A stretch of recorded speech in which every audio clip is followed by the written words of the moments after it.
Welcome into the Locked On Knicks podcast. I'm Gavin Schall. Today we are talking big things to look out for this preseason for the New York Knicks. Will Tom Thibodeau play the youth? What has RJ Barrett added to his bag? How will Jalen Brunson change how the team operates? All that and more right now on Locked On Knicks.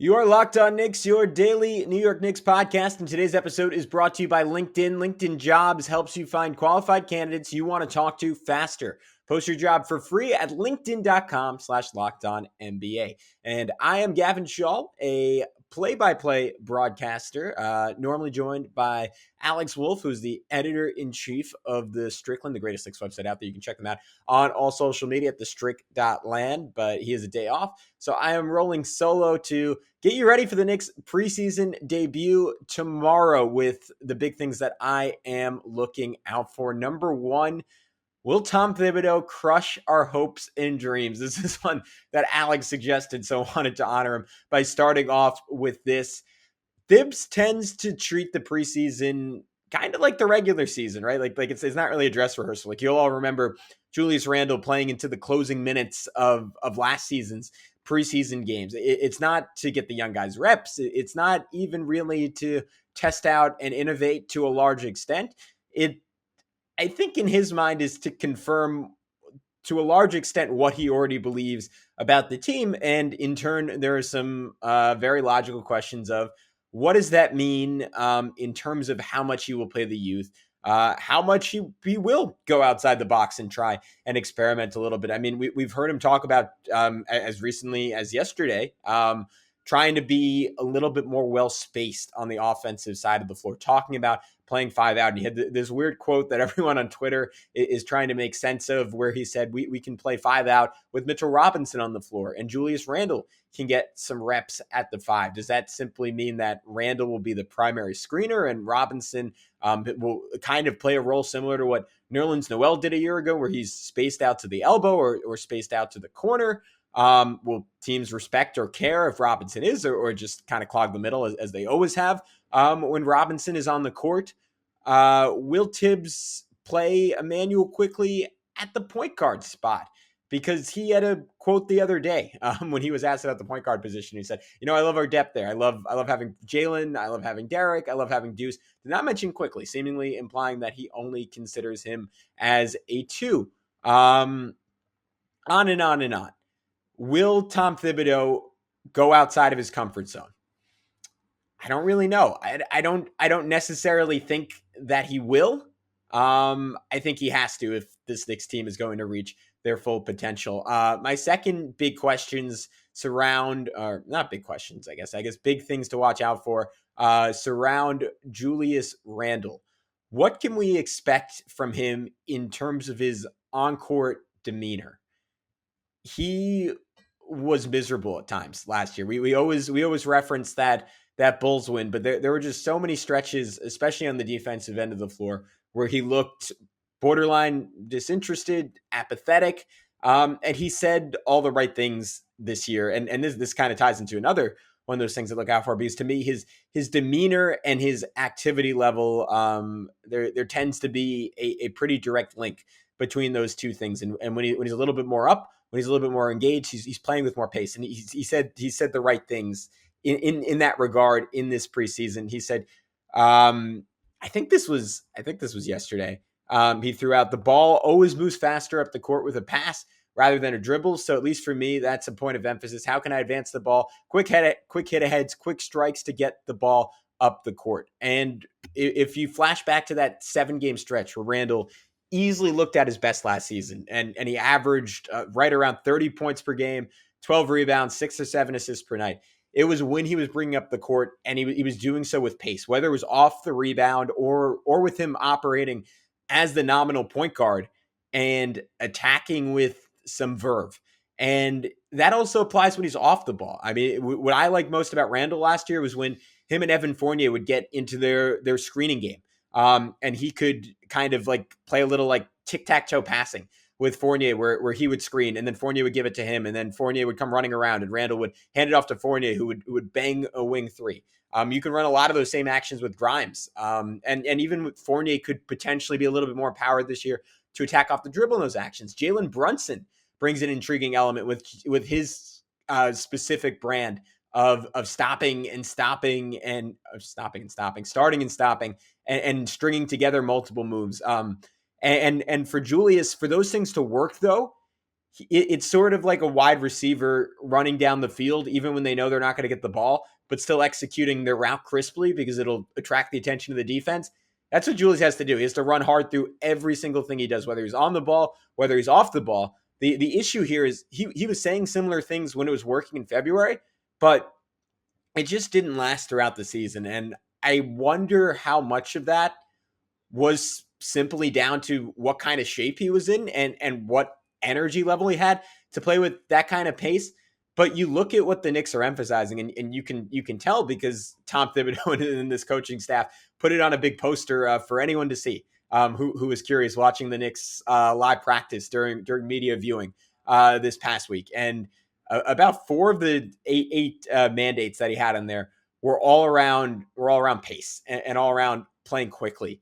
And the Knicks didn't do that a lot last year. They were the second slowest team in the NBA, which is stunning given their personnel. That RJ Barrett, they have RJ Barrett, who finished second in the league in fast break points. They have Obi Toppin, who was just about the most efficient player on transition opportunities in the NBA. And nominally their best player, Julius Randle, is at least according to this podcaster, far better when he is on the run in a semi-transition situation. And again, it's just crucial that he brings the pace both on fast breaks and in the half court, that everything he does is quick and that the ball doesn't linger very long. And then Jalen Brunson is an interesting element of that as well. And another one of my big things to watch because he operated at one of the slowest paces of any player in the league. And he, for large stretches of the season, ran an offense. That was the only one in the NBA that was slower than the New York Knicks a year ago. I want to get into that in just a sec. But first, if you are hiring, there's only one place in the whole wide world to go. You know them, you love them, you've probably got a job from them, and that is LinkedIn. These days, every new potential hire can feel like a high-stakes wager for a small business. You want to be 100% certain that you have access to the best qualified candidates available. That's why you have to check out LinkedIn Jobs. LinkedIn Jobs helps you find the right people for your team faster and for free. They add your job, and all you have to do, rather, is add your job and the purple hashtag hiring frame to your LinkedIn profile to spread the word that you're hiring. Simple tools like screening questions make it easy to focus on candidates with just the right skills and experience so you can quickly prioritize who you'd like to interview and hire. That's why small businesses rank LinkedIn Jobs #1 in delivering quality hires versus leading competitors. LinkedIn Jobs helps you find qualified candidates you want to talk to faster. So post your job for free at linkedin.com/LockedOnNBA. That's linkedin.com/LockedOnNBA to post your job for free. Terms and conditions apply. And we wanted to remind you that if you want to help people find out about your business, you can do so via Locked On Knicks. Just shoot us an email at lockedonKnicks@gmail.com, and we can coordinate with you to give you an ad read, give you some time to present the best of your business right here on Locked On Knicks. But I wanted to pick up with our big preseason themes, and I wanted to talk about Jalen Brunson and what the balance will be for Brunson in terms of facilitation versus scoring the basketball, because I think in a lot of ways he's very similar to Emmanuel quickly in this respect, where he is score first, but he's also a very talented passer of the basketball, and his ability to manipulate defenses often means that the most efficient look he can get is his own. But I'm curious this year if the breadth of his skill,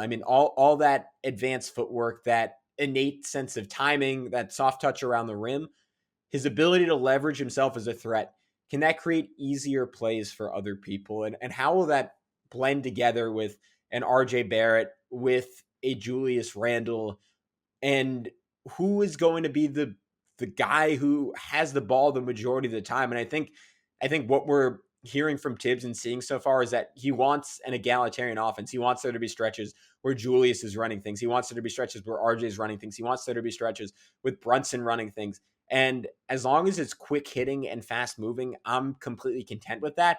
Where I think this team could get into a lot of trouble is if it devolves into what it has a lot in past years, where it's your turn, my turn.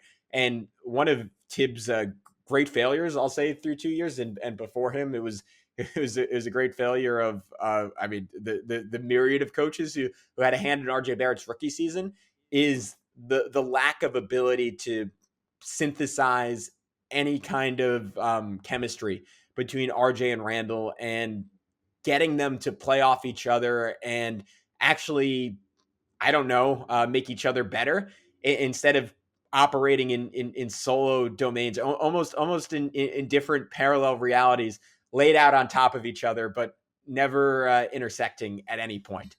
Because last season, RJ and Randle were the Knicks' 18th most used pick and roll combination. And to me, that's absurd. Your two best players, if they're not both guards, and sometimes even if they are both guards, should be running a ton of pick and rolls together in the modern NBA. And I think that's, I mean, to circle back, that's part of the reason you hear Tibbs talk about having Mitchell Robinson not only trying to space the floor a little bit, because his presence makes it very, very difficult when you have two players in Randle and RJ steamrolling towards the rim, and then you have Mitch there. I mean, you're creating just a mass of humanity in front of the basket. So I think that was part of the logic. But if RJ is an improved shooter this year, if Randle, as promised, is an improved shooter once again this year, that can open up a little bit. And I say that all to say, like, I think Jalen Brunson will have a large hand in that as well. Like whether he's running a pick and roll with RJ, whether he's running a pick and roll with Randle, or if he's simply spacing off those two guys, it's going to be on him as the Knicks, again, best point guard in nearly 20 years to to allocate touches to some extent. And I think I'm fascinated to see if Brunson has that maturity and understanding as someone who, again, in the NBA has spent a lot of time off the ball, a lot of times being sort of a combo guard. Like, does he have that within him? I think he does, because you watch him play, you can see a very keen basketball mind in someone who is just very, very adept at sensing what an offense needs and when. He just hasn't totally devoted that to passing quite yet. And I'm curious to see, getting the lead role, getting his bag, can he bring that to the table for the New York Knicks? But I'm gonna cut back to the other guard I'm probably most intrigued with on the New York Knicks this season, and that is Emmanuel Quickley. And I mean, I already noted that I'm kind of dubious about what kind of minutes he's going to get the point guard spot. But I'm curious, if he is off the ball, playing off of Derrick Rose, how does that further accentuate what he started to find last season, where he got significantly better at finishing at the basket? And as the season went along, he sort of rediscovered the ability to draw fouls. These stats are from a fantastic Strickland piece written by, I believe it was Arya for the Strickland. Someone we got to hit him up. I'd love to have on the podcast to talk about it. It's one of the better pieces about a Knick I've read in a long time. But he just kind of broke down the depth to which Emmanuel Quickley improved last year. And a lot of that came in terms of his ability to get fouled. I mean, post All-Star break, from pre All-Star break to post All-Star break, the percentage of shots in which he was fouled jumped from the 54th percentile among combo guards to the 99th percentile amongst combo guards. And then his efficiency at the rim went from the 33rd percentile in the league to the 83rd percentile in the league. The question then becomes, how often can he get to the rim? And he was still, I mean, he went from probably about dead last in the NBA in that capacity amongst guards in the NBA to the 18th percentile post All-Star break, which is still very, very bad, but not quite as bad. And I want to see him continuing to leverage what he's best at, which is scoring from the free throw line. And that means making a lot of runs at the rim.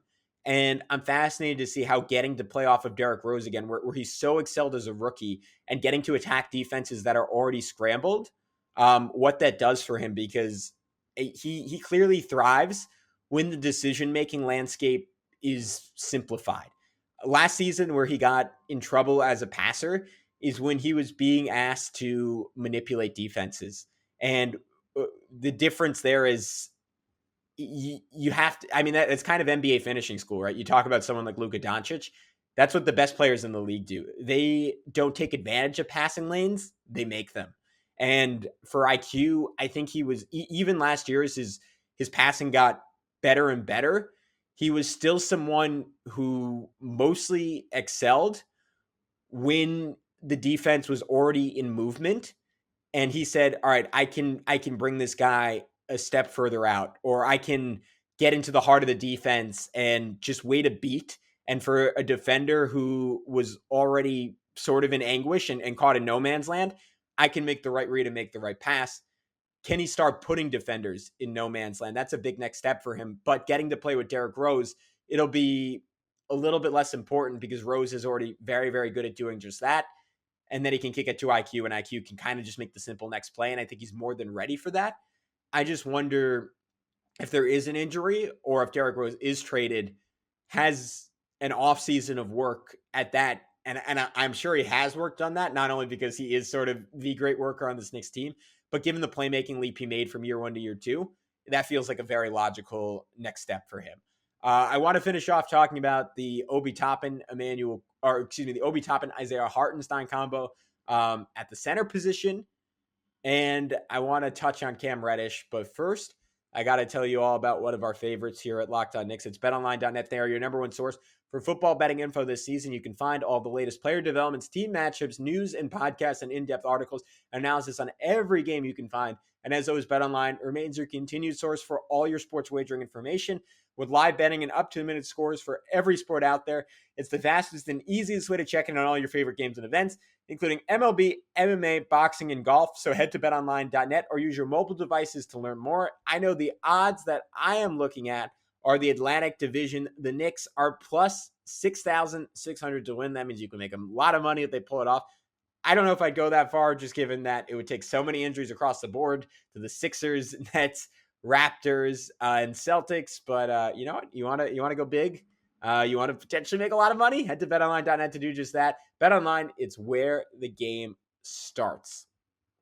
All right, we are back to wrap up this episode of Locked On Knicks. The next big thing I'm watching this preseason is the chemistry between Obi Toppin and Isaiah Hartenstein. Because I think you pair those guys with the aforementioned Derrick Rose, Emmanuel Quickly, and one of Quentin Grimes or Evan Fournier. It has a chance to be one of the more entertaining lineups in all of basketball. But I've said it a million times on this podcast. I die for great big man passing, and the possibilities of what Hartenstein and Obi can do are just crazy, because Hartenstein is going to give Obi the opportunity to operate as the primary roller in the Knicks offense for really the first time in his career outside of the 5-game stretch he had at the end of last season. And we all saw what he did, averaging 27 points per game over those final 5 games a year ago. But that is how he's meant to be used. That's how he won Player of the Year at Dayton. It's when he gets to set that high screen and speed towards the basket, unlike pretty much any other big on planet Earth, and finish with ferocity and height in a way that pretty much any other big on planet Earth can't finish. And that threat is going to bring defenses to their knees when the shooters you have around Obi Toppin are Evan Fournier, one of the best shooters on planet Earth, are Emmanuel Quickly, who could enter that category pretty soon, and Hartenstein, who, again, is not an elite shooter for a big man, but showed flashes of someone that at the very least you have to hover near towards the end of last season. And to top it all off, Obi's also a fantastic passer. So he can catch it on a short roll. And with the defense converging all around and trying to do everything possible to make sure he doesn't put them in the basket, he can spray balls out to shooters like Quickly, like Fournier, like Hartenstein. And Hartenstein, the brilliance of him is that he can then make the next pass, whether it's swinging it around to one of those other guys, whether it's to Derrick Rose, who all of a sudden has a defense that is in absolute chaos at that point, to drive in and go get a layup or just make the next pass, whether it's right back to Obi under the basket for a dunk. And then you have the possibility of just throwing it into Hartenstein and Obi being able to cut off him and just being able to duck in for easy finishes. And Hartenstein is one of the best in the league from floater range. So 5 to 7 feet from the basket, he is going to draw a whole lot of attention. And then defensively, again, neither of them are great defenders, but I like the combination of Obi's mobility, his rim protection, which is certainly better at this point from a help side perspective than it is in one-on-one, and Hartenstein's rim protection, where he's one of the better deterrents and allows one of the lowest field goal percentage in the NBA. I shouldn't even say he's one of the better deterrents because people challenge him all the time, but he's very, very effective at stopping them when he does. So I think defensively it can be a fit, and offensively those two could create absolute magic. And then the final thing I'm looking for, and I guess this kind of brings our podcast full circle because it's sort of like what to expect from Tom Thibodeau, and that is Cam Reddish and what to look for from just how much he plays and what his role is when he plays this season. I have no idea what to expect on that front. Is he going to get 20 minutes a game in the preseason? Is Tibbs going to give him an actual chance? And to me, I think he gets an opportunity, if for no other reason than Tibbs can say, see, we tried it. It didn't really work. And in Tibbs' defense, there just aren't a lot of minutes available for Reddish until Randle is traded or if Randle is traded. Like Alex and I made mock rotations the other week, and as much as we're up in arms about the idea that he's not going to play, I didn't have him in my initial rotation. And I guess that's to Tibbs' point that he is going to have to find a way to earn minutes. And to me, the guy who would be ahead of is ultimately Evan Fournier because Grimes is going to play. Rose, as long as he's here, I'd be shocked if he's not playing. So it's kind of on him to knock Fournier out of the rotation. And given the amount of money Fournier is making, I find that really, really unlikely. And honestly, unless Reddish shoots the ball better, I'm not 100% sure you can justify putting him ahead of Fournier. But to me, the key to Reddish playing is sort of embracing everything that he didn't early in his NBA career. That his best role on this team and his best role to make a whole lot of money in this league is as a 3-and-D plus guy and not as a primary option. It's using his wingspan defensively to kind of create chaos and create live ball turnovers and then turn those into easy buckets in transition and to create those artificial running opportunities that the Knicks don't get a lot of just off of their own, I don't know, like I guess coached in effort to do so and get a couple easy points a game for an offense that is desperately going to need it. And then on the other end of the floor, to just hit open threes at a high rate and to attack scramble defenses and make the next right play.